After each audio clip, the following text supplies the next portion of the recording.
Good morning, students. This is Anand Srivastava. Students, this is our third lecture of Chapter 9 History, Industrial Revolution. Today we discuss topic Changed Life on page number 204.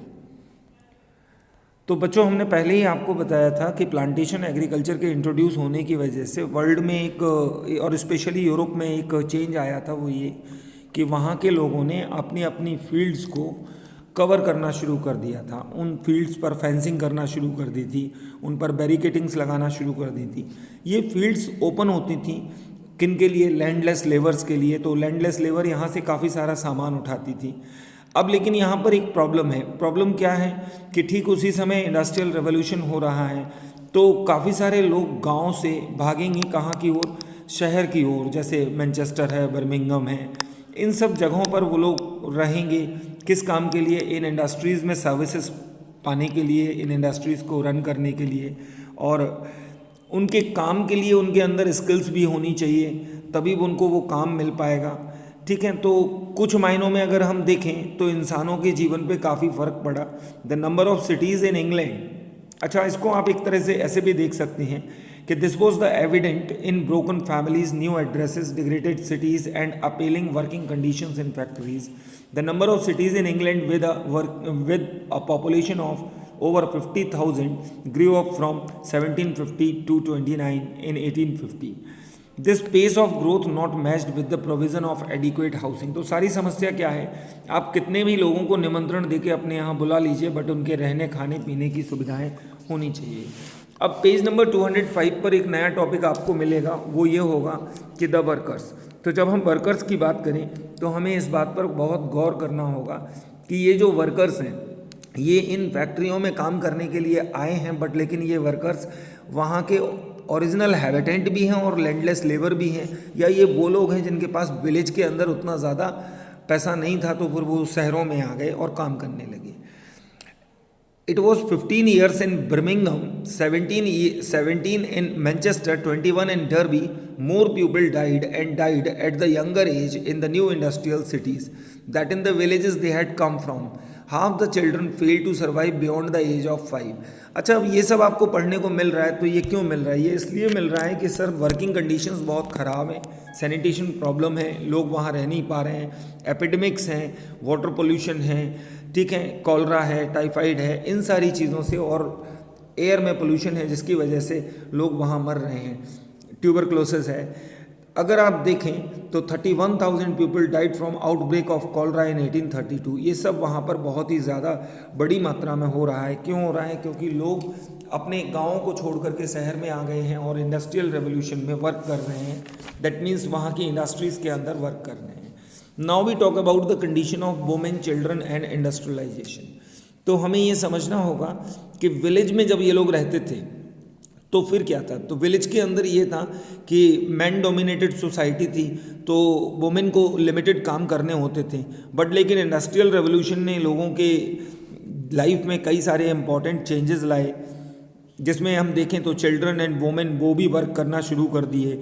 Children of the rural poor had always worked at home और in the farm at jobs that varied during the day और between seasons. अच्छा, अब एक problem ये आती है कि इन लोगों को ज़्यादा काम पे क्यों लगाया जाता था? कोल माइन में या कॉटन और स्पिनिंग इंडस्ट्री में या किसी भी जगह की इंडस्ट्री या फैक्ट्री होती थी, तो फैक्ट्री वर्कर्स वहाँ पर क्यों इन लोगों को, वोमेन को, चिल्ड्रन को लगाते थे? तो अगर आप 207 पेज नंबर देखेंगे तो आपको वहाँ पर इसका आंसर मिलेगा। क्या है कि जो फैक्ट्री ओनर्स थे वो सब लोग ये करते थे कि भाई कुछ तो प्रॉब्लम्स की वजह से बच्चों को लगाया जाता था। जैसे कि आप यहाँ पर देख सकते हैं कि जो कोल माइंस होती थी उसमें छोटे बच्चों को इस काम के लिए यूज़ किया जाता था कि वो डीप कोल फेसेस तक पहुँच जाते थे और उनको ट्रैपर्स के तौर पे यूज़ किया जाता था, जबकि बड़ा आदमी वहाँ तक नहीं पहुँच सकता था। इनको कोल बेयरर भी बोला जाता था, काफ़ी सारा वजन ये लोग उठाते थे। लेकिन एक और बात मैं यहाँ आपको बताऊँगा, वो ये है कि चिल्ड्रन और वुमेन को लोग इसलिए भी अप्लाई ज़्यादा करते थे क्योंकि ये लोग कभी एजिटेट नहीं करते थे। ये अगर कोई इनका ओनर या इनका मालिक या एंटरप्रेन्योर इनको क्या कर रहा है, ह्यूमिलिएट कर रहा है, तो ये उस ह्यूमिलिएशन को भी झेल लेते थे क्योंकि इनके अंदर एजिटेशन की उतनी भावना नहीं होती थी।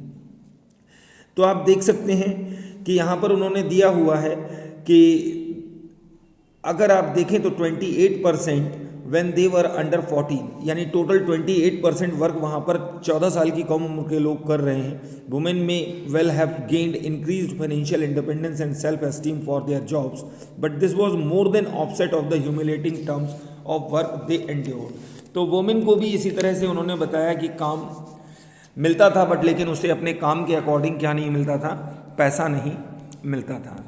अब अगर हम बात करें प्रोटेस्ट मूवमेंट्स की, तो आप देखेंगे कि कई सारे प्रोटेस्ट मूवमेंट होंगे जो कि लिबर्टी, इक्वालिटी और फ्रेटर्निटी के लिए होंगे, कि भाई सभी लोगों के पास लिबर्टी हो, इक्वालिटी हो, फ्रेटर्निटी हो। ये सारे आइडियाज़ पायोनियर्ड होंगे फ्रेंच रेवोल्यूशन के द्वारा। अगर हम देखें तो the French parliamentary assemblies of the 1790s and in checking the worst hardship of war by controlling the prices of necessities like bread. In England political protest against the harsh working condition. तो कुल मिला के पूरा para आपको बताएगा कि कहीं bread के लिए प्रोटेस्ट हो रहा है, कहीं राइट टू वोट के लिए हो रहा है, कहीं इक्वालिटी के लिए, कहीं फ्रेटर्निटी के लिए, कहीं लिबर्टी के लिए। England had been at war with France for a long time from 1790 to 1815. Trade between England and Europe was disrupted. Factories forced to shut down. Unemployment grew. The prices essential of food item. तो अब फिर से गरीब आदमी की ही problem आने वाली है। इस तरह से आप देखेंगे कि काफ़ी सारी चीज़ें वहाँ पर होंगी जो कि पब्लिक के लिए फेवर में नहीं होंगी और वर्कर्स के अगेंस्ट होंगी, जिससे उनकी कंडीशंस और ज़्यादा ख़राब हो जाएंगी। अब अगर देखें कि वर्कर्स जो हैं flooded towns and factories, they express their anger and frustration in numerous forms of protest. There were be bread और food riots throughout the country from 1790 onward. Bread was a staple item of diet of the poor and its price govern their standard of living. ठीक है, तो सब लोग चाहते थे कि bread के प्राइस जो हैं एक लेवल फॉर्म पे रहें। Such riots particularly frequent worst year of the war 1795 and continue to till 1840।